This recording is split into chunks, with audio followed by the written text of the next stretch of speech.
5장, 에베소서 5장 20절과 21절 같이 한번 읽습니다. 범사에 우리 주 예수 그리스도의 이름으로 항상 아버지 하나님께 감사하며 그리스도를 경외함으로 피차 복종하라. 아멘. 예, 우리 기독교 신앙에 있어서 핵심은 감사입니다. 오늘 우리가 부른 찬양 웬 말인가 날 위하여의 4절에 보게 되면 나 십자가 대할 때에 그 일이 고마워 이렇게 되어 있죠. 예, 고맙다는 것이 무엇입니까? 감사하는 마음. 우리가 구원받은 것, 하나님께서 우리를 구원하시기 위해서 아들을 이 땅에 보내신 것, 그것을 감사하는 것이죠. 나 같은 것을 구원하시기 위해서 이 땅에 인간으로 오시고 고난당하시고 치욕적인 죽음을 당하신 그것을 생각하면서 한 주간 보낸다면 은혜의 시간이 될 줄로 믿습니다. 오늘 본문도 바로 그 감사가 거론되고 있습니다. 사실 하나님께 대해서 감사로 나아가는 것조차도 예수 그리스도께서 죄인이 하나님 앞에 나아가는 길을 열어놓으셨기 때문에 가능한 것이죠. 그래서 20절 보게 되면 범사에 우리 예수 그리스도의 이름으로 항상 하나님 아버지 앞에 감사하라 이렇게 되어 있습니다. 우리가 하나님 앞에 감사를 할 수 있는 자격이 없죠. 오직 예수 그리스도의 이름으로 감사도 할 수 있다는 것입니다. 그런데 문제는 이 감사에 대해서 우리 기독교인들이 오해하는 경우가 많다는 것이죠. 그것은 왜냐하면 감사라고 하는 그거 하나만 딱 구별해서 생각하기 때문에 그렇습니다. 그렇게 되면 그저 감사는 하나님과 나만의 일이다. 그저 나한테 감사할 은혜로운 일이 있으면 하나님 앞에 감사하면 되지 라고 한계를 지어버린다는 것입니다. 그런데 오늘 본문은 짧지만 진정한 감사가 무엇인지에 대해서 우리에게 가르쳐주고 있습니다. 즉 감사는 어떤 것인가 정확한 정의를 내려주고 계시는 것이죠. 정확한 하나님의 말씀을 이해하기 위해서는 문맥을 파악해야 된다 이렇게 말씀드린 적이 있습니다. 성경 대부분의 구절은 본문의 앞뒤 문맥을 살펴보아야만 정확한 뜻을 알 수 있습니다. 본문도 역시 그래요. 그렇게 함으로써 하나님께서 진정으로 기뻐하시는 그런 온전한 감사가 무엇인지를 정확하게 알 수 있다는 것이죠. 그래서 다 살펴볼 수는 없고 17절부터 한번 보죠. 17절 보게 되면 하나님의 뜻을 이해하라. 감사를 느꼈다면 하나님의 뜻을 이해하는 것에서부터 시작이 돼야 된다는 것입니다. 그다음에 18절 보게 되면 감사한 마음을 가지고 우리가 하나님 앞에 나아갈 때 하나님께서 우리에게 원하시는 것은 성령 충만을 받으라는 것입니다. 그러기 위해서는 옛사람을 벗어 버려야 되겠죠. 예전에 즐기던 일, 하나님 대신에 하나님보다 더 사랑하던 이런 것들을 다 내려놓아야만 비로소 성령께서 우리 안에 충만하게 역사하실 수 있다는 것입니다. 그러면서 이제 본격적으로 19절 들어가게 되면 물론 감사가 넘치면 은혜가 넘치면 어때요? 우리 입에서 찬양이 절로 나오죠. 그런데 우리가 생각하는 것은 그저 내 기쁨에서 끝난다는 얘기입니다. 내 감사에서 끝나고 그냥 나 혼자 찬양 읊조리고 하면 되는데 그러나 19절 중간에 한번 보십시오. 노래들로 뭐하며 서로 화답하며 이렇게 되어 있습니다. 감사가 넘치면 입에서 찬양이 나오면 그걸 혼자서 하지 말고 누군가와 그 감사를 서로 나누라는 것입니다. 그게 누구겠습니까? 제일 가까이에는 가족이고 그 다음에는 신앙 공동체. 특히 신약 시대에는 신앙 교회 안에서 함께 생활을 했죠. 신앙 공동체에 있는 사람들과 그것을 함께 나누어야 된다는 것입니다. 그것이 비록 진정한 감사의 모습이죠. 그래서 화답하며 너희의 마음으로 주께 노래하며 이렇게 찬송하며 이렇게 되어 있습니다. 그 다음에 20절이 나오고 21절 한번 보십시오. 21절 보게 되면 그리스도를 경외함으로 어떻게 하라? 피차 복종하라 이렇게 되어 있습니다. 즉 감사는 성도에 대한 사랑으로 표현되어야 됩니다. 단순히 섬김이라고 해서 그냥 이렇게 봉사하는 것으로 끝나지 않고 뭐라고 표현하고 있습니까? 피차 뭐하라? 복종하라. 이것은 이웃을 나와 함께한 자를 무엇으로 여기라는 것입니까? 나에게 은혜를 주시고 감사를 주신 우리를 구원하신 하나님처럼 여기라 그런 말까지도 해석이 가능한 것이죠. 우리는 흔히 간증이라는 그런 행사들을 교회에서 많이 갖습니다. 왜냐하면 감사할 일이 있으면 함께 나누라는 의미로 이제 이 강제상을 성도님에게 제공을 하는 것이지요. 그런데 이 감사가 잘못되어서 오히려 다른 사람에게 상처를 주는 그런 경우도 참 많이 봤습니다. 왜냐하면 감사가 자랑이 돼버리는 거예요. 내가 하나님 잘 믿었더니 이렇게 은혜를 주셨다. 거기까지는 좋습니다. 그런데 그들은 신앙생활 잘못해서 하나님께서 감사할 일을 안 주셨지라는 뉘앙스가 풍기게 되면 이는 간증이 잘못되게 되는 것이죠.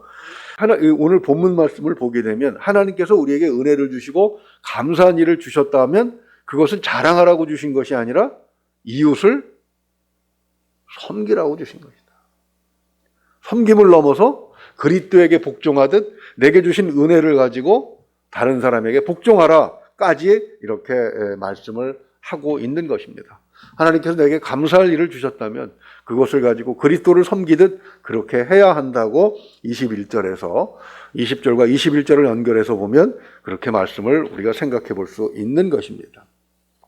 진정한 감사는 우리가 많이 부르는 찬양이 있습니다. 시편 50편 23절의 내용을 가사로 해서 나오는데 여러분들 잘 많이 들어보셨을 거예요. 감사로 제사 드리는 자가 하나님을 영화롭게 하나니 그 행위를 옳게 하는 자에게 내가 하나님의 구원 보이시리라 이렇게 되어 있습니다. 그런데 이 찬양의 가사를 제대로 이해할 경우가 그렇게 많지는 않은 것 같아요. 앞에서 말씀드린 것처럼 요 구절만 딱 띄어서 이해하려고 하고 요 구절만 암송하기 때문에 그렇습니다. 그런데 이 찬양은 시편 50편에 있어요. 시편 50편 안에.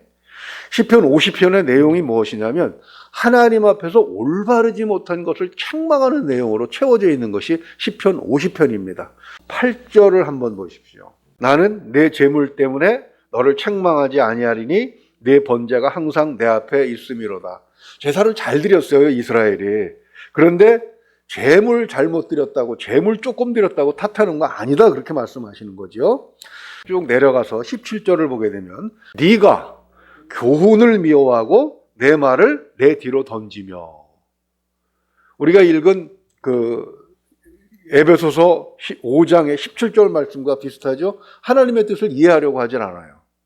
하나님 앞에 예배로 나아가고 제사를 드리고 제물을 그럴듯하게 드리는데 문제가 뭡니까? 오히려 하나님의 교훈은 삶 속에서 실천하지 않으려고 했다는 것이죠. 18절 보십시오. 그러면서 당연히 이어지는 행동이 시편 50편 18절. 도덕을 본즉 그와 연합하고 간음하는 자들과 동료가 됩니다. 19절 보십시오. 내 입을 악에게 내어주고 내 혀로 거짓을 꾸밉니다. 왜 그렇습니까? 주로 이익을 위해서지요. 그러면서 20절 보십시오. 앉아서 내 형제를 공박하며 내 어머니의 아들을 비방하는도다. 그러면서 이제 어디로 나아가는 것입니까? 23절로 이렇게 나아가면 그 중간에 그런 일들로 인해서 하나님께서 매우 몹시 마음이 상심하신 것이죠. 그러나 23절 같이 한번 읽어보죠. 감사로 제사 드리는 자가 나를 영화롭게 하나니 그의 행위를 옳게 하는 자에게 내가 하나님의 구원을 보이리라. 이렇게 말씀합니다. 그러니까 진정한 하나님의 감사는 어떻게 하는 것입니까? 이웃과 함께 나누는 것이죠. 그러면서 하나님께서 주신 것이 있다면 그것은 즉 형제를 돌보고 오히려 형제를 사랑하는 그리고 심지어는 원수까지도 사랑할 수 있는 그런 삶으로 변화되어야만 그것이 어떤 감사다? 진정한 감사고 하나님께서 구원하실 만한 하나님께서 영광을 받으실 만한 그런 감사의 행위가 된다고 말씀하고 있는 것입니다. 사도행전 11장 25절을 보게 되면 바나바가 사울을 찾으러 다소에 갑니다. 그래서 26절을 보면 만남의 안디옥으로 데리고 와서 둘이 교회에 1년간 모여 있어 큰 무리를 가르쳤고 하나님의 뜻을 교회가 열심히 살펴본 것입니다. 그랬더니 제자들이 안디옥에서 비로소 그리스도인이라 일컬음을 받게 되었더라. 이렇게 되어 있습니다. 그러니까 하나님의 뜻, 바울과 바나바가 가르쳐준 하나님의 뜻을 그들이 배웠고 그것을 배운 것으로 지식으로 쌓은 것에 만족하지 않고 그것이 외부로 행위로 드러났다는 얘기입니다. 그랬더니 사람들이 보고 저 사람들은 우리와 다르네 라고 생각하면서 구별하여 붙여준 이름이 뭐라고요? 그리스도인이라는 것입니다. 우리 교회가 세상에 대해서 우린 예수 믿는 자들이니까 그리스도인이라고 불러줘 라고 강요한 것이 아니라 우리가 하나님의 말씀을 듣고 그 뜻을 이해하고 행동을 했더니 사람들이 저들은 그리스도인이라고 해야 되겠다라고 구별해 불러주었다는 것입니다. 왜? 무엇을 했기에? 해답은 이 말씀 다음에 나오는 사건에 있습니다. 즉 사도행전 11장 이 그리스도인이라고 불리운 사건 다음에 어떤 일이 있냐면 가나안 땅 전체에 큰 흉년이 됩니다. 그랬을 때 이 안디옥 교회가 어떤 행위를 합니까? 제자들이 각각 그 힘대로 유대에 사는 형제들에게 부조를 보내기로 작정하고 이렇게 되어 있습니다. 안디옥과 유대는 지금은 뭐 교통이 발달해서 그렇게 멀지 않은 곳이지만 시리아에서 예루살렘 정도니까 담벼락 하나 차이입니다. 그런데 옛날 같으면 굉장히 먼 거리죠. 아무 상관도 없는 사람들이 그저 예수 믿는다는 거 하나 그거 동일합니다. 얼굴도 본 적도 없어요. 내가 그들을 도와준다고 해서 그들이 나에게 어떤 그 보답을 해줄 수 있는 가능성도 없습니다. 그런데 다만 그들이 흉년이 들어서 힘들게 산다고 하는 이야기를 듣고 그들에게 부조를 모아서 보내기로 결정한 것. 바로 이것이 초대교회가 그리스도인이라고 구별될 수 있었던 그런 모습이었고 그것은 어디에서부터 비롯된 것입니까? 감사에서 비롯된 것이죠. 하나님께서 우리를 구원하시고 아들이 이 땅에서 나 대신 죄값을 치르고 하나님 앞으로 나아갈 수 있는 길을 열어주신 것에 대한 감사를 이웃에게 그리고 무엇보다도 믿음이 같은 형제 자매들에게 나누어 주었다는 것입니다. 오늘날 우리 한국교회를 한번 보십시오. 어떤 실천신학자가 그런 책을 썼더라고요. 승자 독식이다. 이게 무슨 말입니까? 나눌 줄을 모른다는 것이죠. 큰 교회는 끊임없이 블랙홀처럼 작은 교회를 빨아들이고 그러면서도 시골의 교회들이 텅텅 비어가는데도 심지어는 목회자가 없는 교회들도 많이 있음에도 불구하고 목회자 한 사람만 좀 파견해줘도 될 텐데 그러면서 그분은 이런 말까지 썼어요. 약육강식의 사회가 한국교회의 모습이다. 약육강식이 뭡니까? 짐승들 사는 것 아닙니까? 힘이 센 놈이 다 잡아먹고 약한 것들은 다 죽을 수밖에 없는 그런 세계. 그것은 감사의 모습이 아니라는 것이죠. 진정한 감사가 아니라는 것입니다. 진정한 감사는 오늘 말씀 19절에서 본 것처럼 서로 화답하며 그 기쁨을 나누는 것이고 21절처럼 섬김을 넘어서 그 하나님께서 주신 감사함으로 그리스도를 섬기듯이 그렇게 복종하는 데까지 나아가야만 비로소 그것이 진정한 감사의 행위라는 것이죠. 그래서 말씀을 어느 한 구절만 딱 띄어서 그것만 가지고 생각하는 것이 그렇게 위험한 것이다라는 것을 우리는 생각을 해봐야 되는 것이죠. 은혜가 넘치면 우선은 하나님께 감사해야 됩니다. 그 다음에 그 감사로 내게 은혜를 주신 하나님의 뜻이 어디 있는지를 반드시 살펴봐야 되는 것이죠. 그게 시편 50편 8절의 내용이었고 또 오늘 에베소서 5장 17절의 내용도 그러했습니다. 그러면 거기에 어떤 뜻이 있습니까? 하나님께서 이렇게 말씀하시는 거죠. 내가 너에게 은혜를 준 것은 내가 너에게 풍성한 어떤 감사할 조건을 준 것은 그것을 가지고 섬길 사람이 있기 때문이다. 혼자 즐기라는 것이 아니라 혼자 교만해지라는 것이 아니라 그것을 가지고 나누라 그런 의미가 되는 것이죠. 이게 제대로 안 됐을 때 망한 경우가 대표적인 경우가 바로 솔로몬입니다. 하나님께서 솔로몬에게 엄청난 지혜를 주셨어요. 그래서 역사상 이스라엘을 가장 부유한 나라를 만들었습니다. 그러나 그것을 나눌 줄 몰랐기 때문에 오히려 백성들은 더 궁핍해졌어요. 솔로몬이 죽고 나서 솔로몬의 신하들에게 솔로몬의 아들 르호보암이 와서 나를 어떻게 다스렸으면 좋겠습니까? 그랬더니 그 신하들이 뭐라고 얘기합니까? 세금 좀 깎아주세요. 좀 왕실의 행사에 국민들 좀 백성들 좀 동원하지 말아주세요. 무슨 얘기입니까? 하나님께서 주신 지혜로 엄청난 부를 세웠는데 그것 가지고 엉뚱한 짓을 했다는 겁니다. 그 바람에 나라가 반으로 갈라지고 결국은 북쪽 이스라엘이 먼저 망하고 남쪽 유다도 바벨론에게 다 포로로 끌려가게 된 것이죠. 진정한 감사를 몰랐기 때문에 그렇다는 것입니다.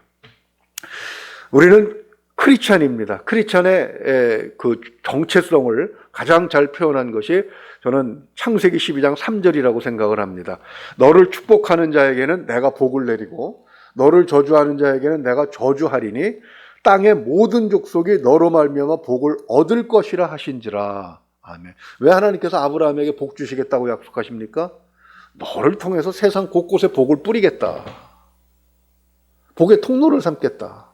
네가 복의 근원이다. 그 말씀이잖아요. 그렇죠? 바로 그것처럼 우리는 크리스찬이라고 하는 의미를 다시 한번 생각을 해야 됩니다. 그리고 크리스찬은 하나님 앞에 늘 감사한 삶을 살아야 되는데 어떻게 살아야 됩니까?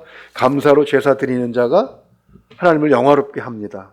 그 행위를 옳게 하는 자에게 하나님의 구원을 보이신다고 하셨습니다. 하나님께서 우리에게 감사할 은혜를 주신다면 필요한 사람들에게 나눌 수 있는 그런 진정한 크리스찬의 모습으로 하나님 앞에 설 수 있기를 이 고난주간을 통해서 하나님의 아들이 우리를 위해서 고난을 당하시고 죽으신 그 모습을 본받고자 하는 생각과 함께 진정한 감사를 드리는 우리 모두가 될 수 있기를 주님의 이름으로 축원을 드립니다. 기도하겠습니다.